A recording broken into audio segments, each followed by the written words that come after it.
Hello everyone, the second installment of our long-term review series is here.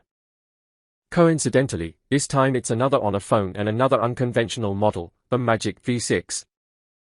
As a side note, my main phone has always been the Vivo X30 Pro, so how does this cross-system, cross-form factor phone perform? And can it become my main phone? Let me tell you. What does "entered an era lighter than candy bar phones" mean? It has entered an era where it's even lighter than a top-of-the-line candy bar phone, and its body is narrower with a less protruding camera.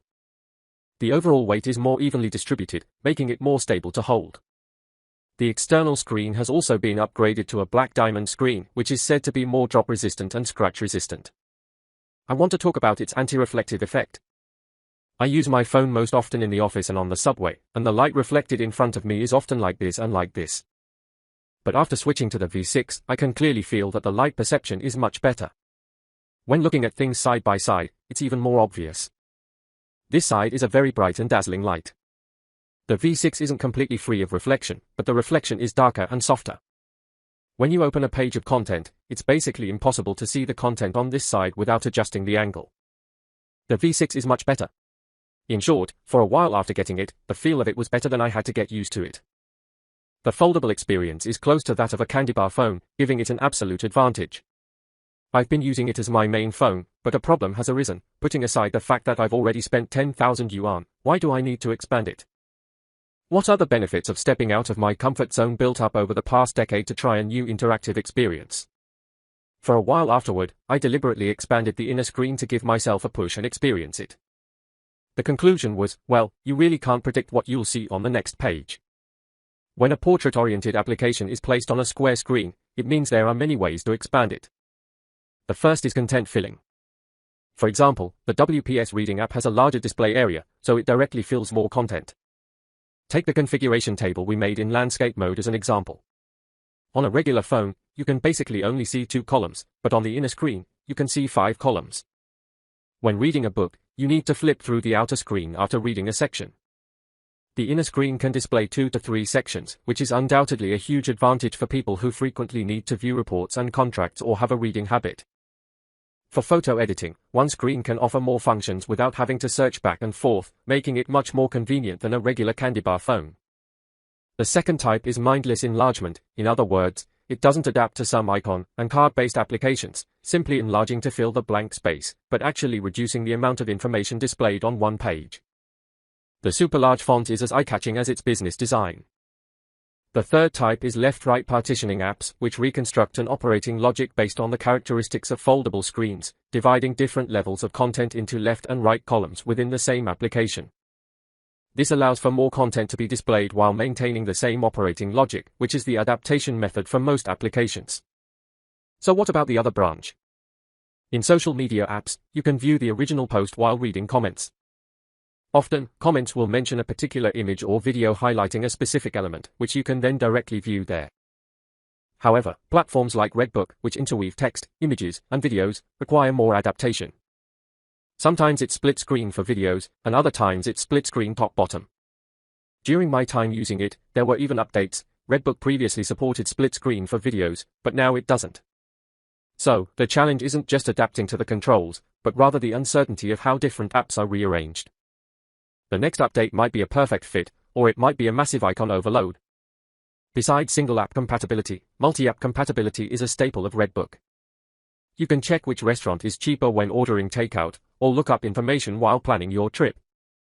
The V6 supports a maximum of 3 screens, but for optimal browsing, it essentially only supports 2 screens simultaneously. The third app is folded to the side but remains running.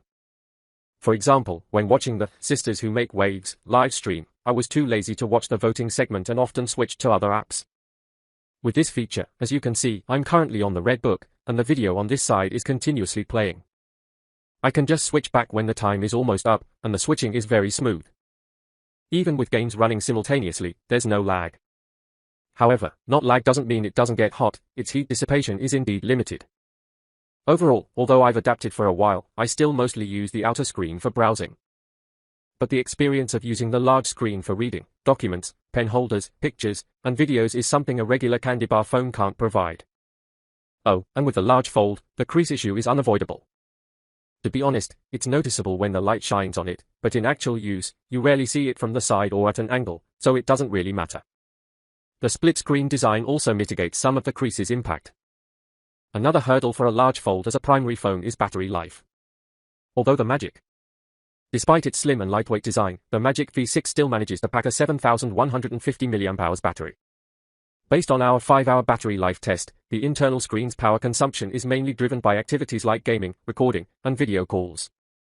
Daily tasks like browsing messages and reading don't consume much power. The remaining battery was 66%, a very impressive performance for a foldable screen. For my daily commute, which doesn't involve frequently unfolding the internal screen, it's more than enough. Even now, during summer vacations, when I leave around noon and return around 11 or 12 p.m., it's still sufficient for frequent photo taking and social media browsing. The Magic V6 is equipped with a full-fledged Snapdragon 8 Gen 5 processor, reaching up to 161 TB, a very high-end configuration.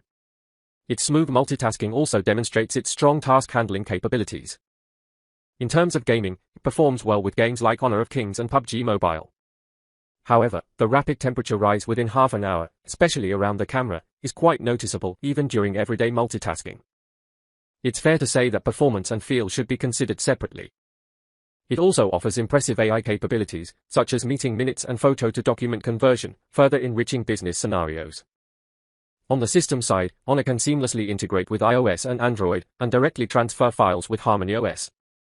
Features like the Any Door and Knuckle Selection AI recommendations have also changed Honor's traditional approach, keeping up with current trends and adding personalization.